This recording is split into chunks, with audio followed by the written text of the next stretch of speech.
How Hi, are you? John. Good. How you doing? Good. I guess just kind of what's your how do you kind of look at this day? Obviously you needed pitching, you got some pitching, you needed to improve your defense. You kind of did that a little bit. What's your overall just take on what you did? Well, we were very happy. I mean, with what we accomplished, we think we made ourselves better now. We think we also are in a position where for next year we have another starting pitcher that we are in our rotation, which is helpful.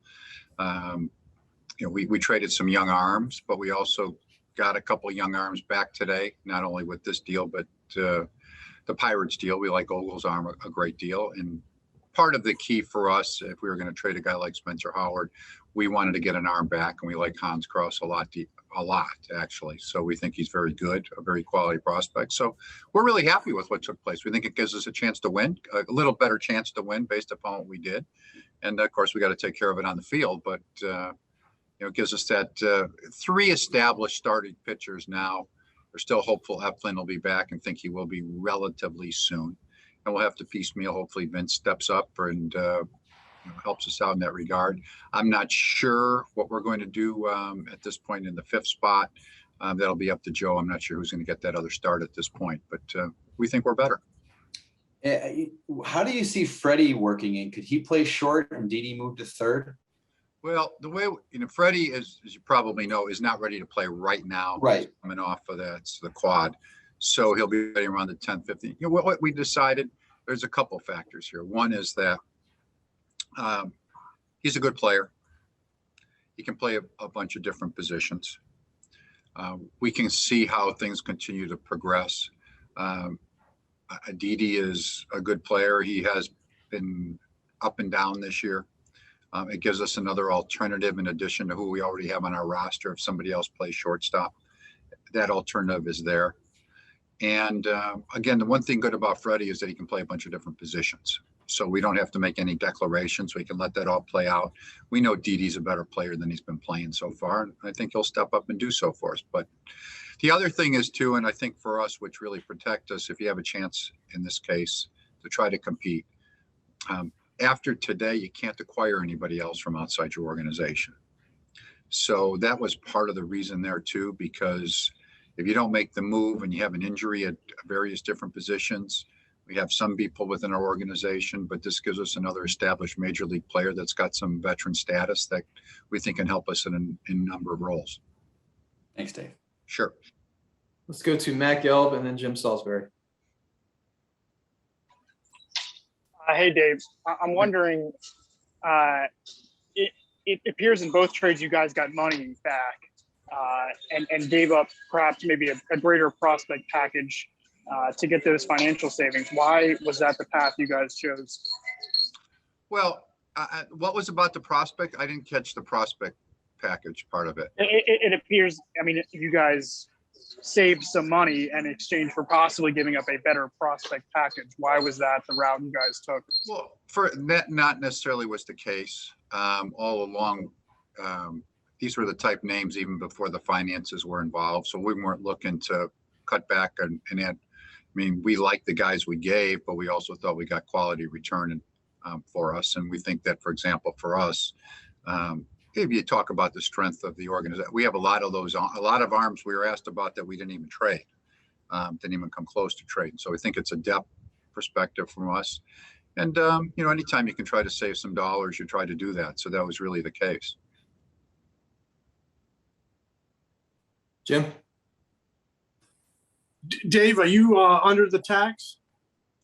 We are, per my calculation. And when you ask that, I mean, I did not have any, and so did not have any mandate to stay under the CBT. That was not a mandate. Ownership was very open to that regard. However, I've been through this before. The reason they call it a tax is it's punitive.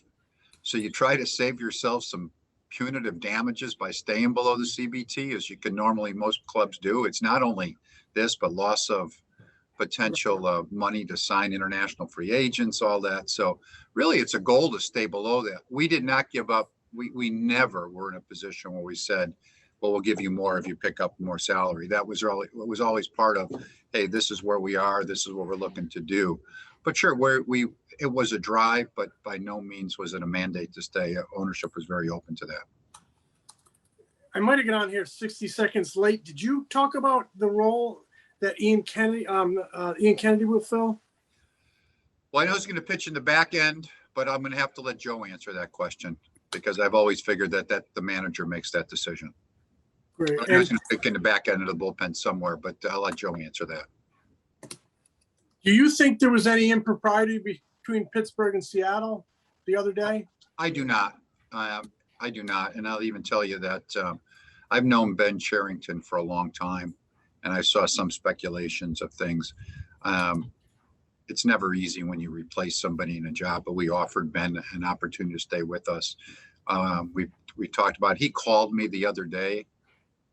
Yeah, the days kind of fly by here. I think yesterday, just to kind of explain his situation and what took place. And I understood it. So no, I don't think there was any, but really what had taken place, as he explained without getting into full detail, they had the ability to make a couple of deals that were basically right there. And they chose ours. And then when they had the difficulty with the medical with one of the players, they decided that, I mean, they exchanged some names with us that would replace them. We thought they were a little bit high as far as the value was concerned. And rather than lose the opportunity to move him somewhere else, they decided to make that move. So that was their right to do so. But no, I don't think there was any improprieties in that regard. Thank you. Sure. Scott? Dave, I know that you guys remain optimistic that Zach Eflin won't miss a ton of time here, but he's missed probably a little bit more than maybe you initially thought. Did that increase your focus on adding a starting pitcher here today? Well, I think I do still remain optimistic that he's going to come back. I do that, but I think we needed to get a starting pitcher to help us. Now I'm hopeful that Zach comes back because otherwise he just replaces Zach, right? But I'm hopeful within 2 to 3 weeks Zach will be back, and all of a sudden we can be running 4 established starting pitchers out there that are successful, that have been successful at the big league level, and then fill in on that 5th spot. And as you notice, I'm sure looking at our schedule that coming up, 10 days from now or so, the Mondays are off for an extended period, so you can kind of play with that. But I think it was important. I think it was really, for me, I think it was really important if we're going to compete to try to win our division. If you're only throwing 2 established starters out there, that makes it really tough. I think you can piecemeal a lot of things together, or actually our bullpen's pitched pretty well lately when we're ahead. We really are in a good spot in that regard. But if you're trying to piecemeal 3 spots together, that's really hard. So I think having 3 established guys and hopefully a 4th one very quickly. And, Vinny's he's a veteran status. Hopefully he'll step up and pitch a little better for us on a consistent basis. And I guess, did you just get to a point where you felt like Spencer, wouldn't be able to help you in the rotation the way you wanted this year, or, the decision to kind of move on from him in this deal? Well, very difficult decision. We like Spencer. And I think he has a chance to have a real nice big league career. There are a couple of factors. One, he's not established. And really for us this year, I mean, if you were telling me we were going to get 4 to 5 innings out of him the rest of the year on a consistent basis on his starts, I'd be thrilled, would have been thrilled. With us to try to win, I don't think that's really enough right now from that spot, one more spot like that. I don't know that and maybe he will do more than that, that he goes out there. He's got a lot of focus and attention on him when he's pitching here at this time, but we like him. But I do think, for example, when we talked to Texas and his name was out there, and his name comes up all the time when you're talking to clubs, he's one of those.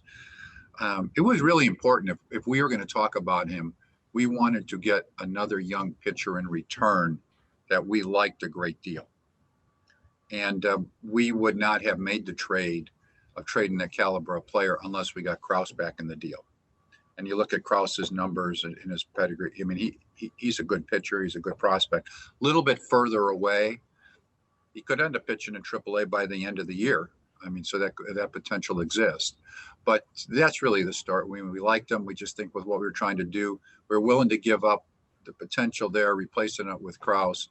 the closeness to the big leagues. But we thought if we're going to try to win this year, we just need a chance to have a more established guy go out there with consistent innings. Thank you. Ruben?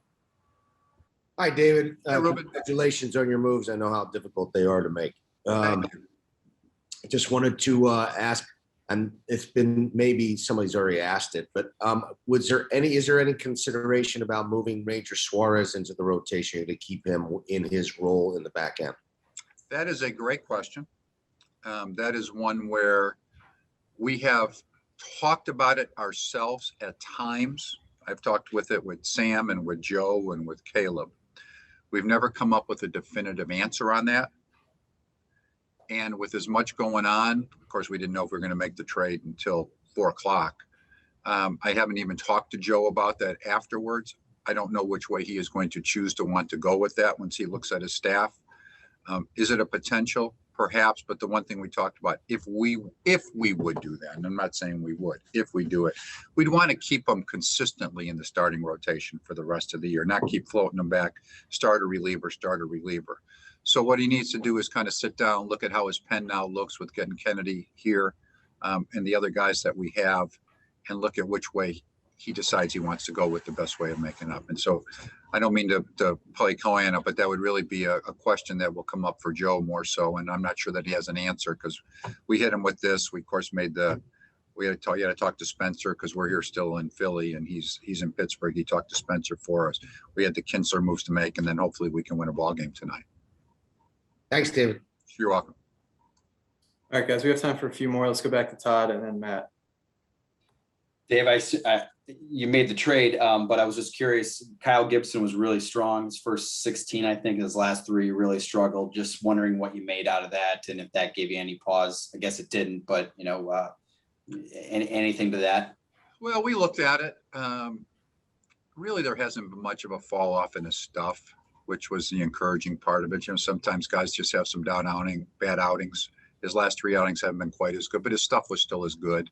The movement was still as good on stuff. So just kind of chalking it up to having some bad outings at this particular time. He walked guys the last time, a lot of guys, and that's very uncharacteristic for him. So just think a couple bad outings.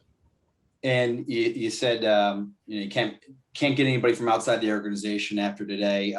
Free agents, there's a free agent out there. Cole Hamels, you talked about him last week. He said maybe we could revisit in 5 or 6 days. Just curious if you have any more thoughts on that. It's a topic that we still need to revisit, actually, because, again, we just did all these type of things. We like Cole. There's a lot of things we like about him. But now we need to sit down. Actually, after we're done here, we're going to try to revisit the conversation ourselves and see where it takes us. Thanks, Dave. Sure. Gil?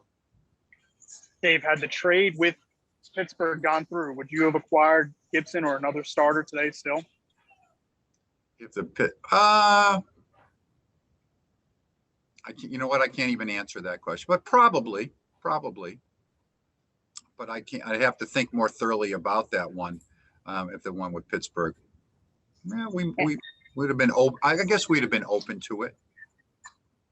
And do you think Howard not being in a set role this year, how much do you think that affected your evaluation of him and his performance?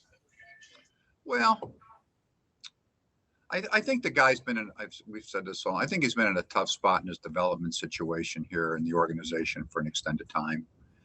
When you look back, I mean, he's had some injuries. He had the COVID situation down year last year. He had some issues in spring training of delaying him a little bit. Watching his innings this year, moving him back and forth. I mean, it was a tough situation for him. We are doing the best job we could to handle it for him and handle it for us. Could it affect? Perhaps. I think probably the best thing, and really what he was doing now, and he had done the last couple of times at the minor league level, was to get the ball and go start. And he's going to get that. Well, I can't speak what they're going to do with him. I assume they're going to give him that. I wish that opportunity would have come up here. It just really, we gave him the opportunity, but it seems like something happened whenever we would give him that opportunity. Through really no fault of his own. If it's a blister or there's something else, he runs out of gas.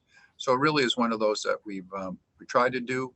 I'm hopeful it works out for him. He's a good talent and a good person. I'm sure it didn't help him. The roles that he's had to play. And Kraus will go to AA. Yes, we're going to start him at AA to start off. Thank you. You're welcome. Rob, we'll finish with you. Just to follow up on Kraus a little bit, Dave, I'm not going to pretend like I've actually seen him in a game, but watching some of his clips, he seems like a very interesting character personality wise, and then B has a shimmy when he pitches sometimes. Have you seen this? I've seen some video of him, quite a bit of video actually. So he's, I guess the way he was described in our draft room is that he was a second round draft choice. So he's been a high profile guy all along and he's put up good numbers. They said he's a very interesting individual, Dave. And I said, well, can you please describe that further for me? He says, well, kind of a little bit of Mark Fitteridge type on the mound. He talks to the ball at times and does some things.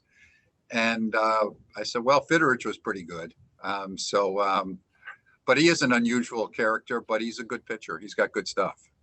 And if I could just real quick follow up on Ruben's question. I know you haven't had a chance to talk to Joe yet about what to do with Ranger. Have you had conversations with Ranger about how he would feel about moving into the starting rotation, if that's something you might decide?